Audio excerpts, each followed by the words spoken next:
Jadi begini Pak, seiring berkembangnya informasi di masyarakat sekarang ini, informasi digital, kami pun rakyat sekarang ini sudah belajar juga tentang masalah pandemi ini.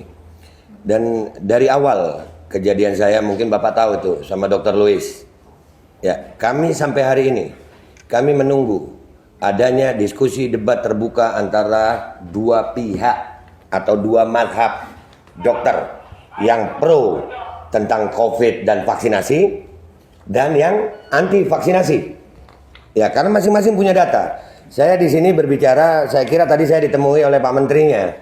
Kalau saya ditemui oleh Pak Menterinya atau jubirnya, saya meminta Kementerian Kesehatan memberikan apa yang sudah kami minta lewat lapor.go.id tentang keterbukaan informasi publik. Dan itu kami juga sudah melayangkan surat ke Ombudsman. Ombudsman juga akhirnya merekomendasi. Artinya di sini ada beberapa hal yang kami perlu pertanyakan masalah pandemi. Yang pertama masalah PCR, keakuratan PCR.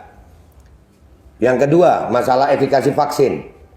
Yang ketiga masalah kontrak vaksin pemerintah Indonesia dengan produsen vaksin.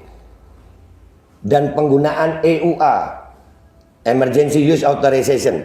Kenapa harus dimandatorikan? Kenapa harus didaruratkan? Dan masalah penggunaan vaksin anak untuk sebuah penyakit yang tingkat kesembuhannya 99,sekian%, kenapa anak harus diintimidasi dengan vaksin? Anak Indonesia bukan anak yang penyakitan. Anak Indonesia anak yang sehat. Dan tidak sedikit Pak, kami sekali lagi tidak anti vaksin, kami anti pemaksaannya.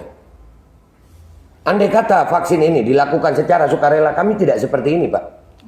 Kami jadi curiga dengan isi vaksin justru karena adanya kebijakan-kebijakan yang merubah negara demokrasi Pancasila ini, yang mana demokrasi Pancasila ini berbeda Tuhan, kita harus toleransi Pak. Tapi dengan adanya vaksinasi, rakyat Indonesia sekarang ini, perbedaan vaksinasi sudah ada diskriminasi dan intimidasi. Kami sudah sering Pak melihat kesian rakyat didatangi ke rumah-rumah dengan pakaian seragam tentara. Itu belum sakit udah sakit duluan, takut. Iya, kayak datengin maling. Ini masalah vaksinasi mentinya. Iya, Kementerian Kesehatan loh ini.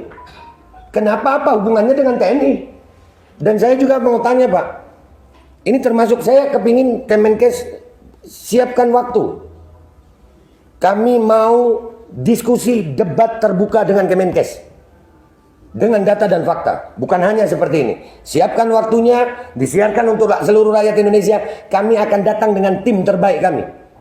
Kami akan bongkar semua data kami. Dan silakan Kemenkes bantah.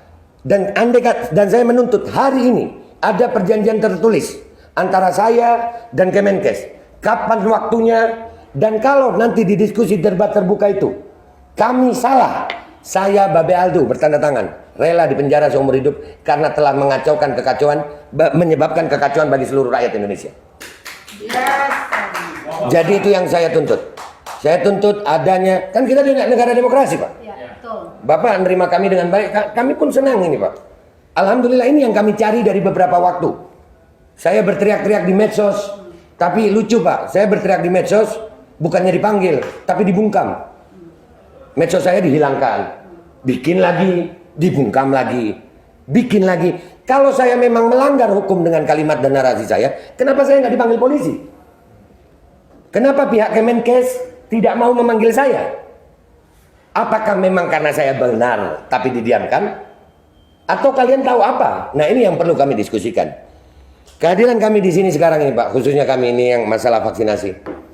Kami menuntut keterbukaan informasi publik dan itu dilindungi oleh undang-undang. Ada KIP, undang-undang KIP ada. Ya, jadi kalau saya mewakili sebagian ibu-ibu ini, kami menuntut adanya diskusi terbuka antara pihak Aliansi Rakyat Menggugat dan tim dengan pihak Kemenkes yang disiarkan untuk seluruh rakyat Indonesia. Kita akan bawa tim terbaik kita melawan tim terbaik Kemenkes untuk berdiskusi. Bukan untuk debat biasa aja Pak. Karena ini menyangkut hajat hidup 270 rakyat Indonesia, 270 juta rakyat Indonesia. Kami tidak mau mempertaruhkan masa depan anak-anak kami Pak.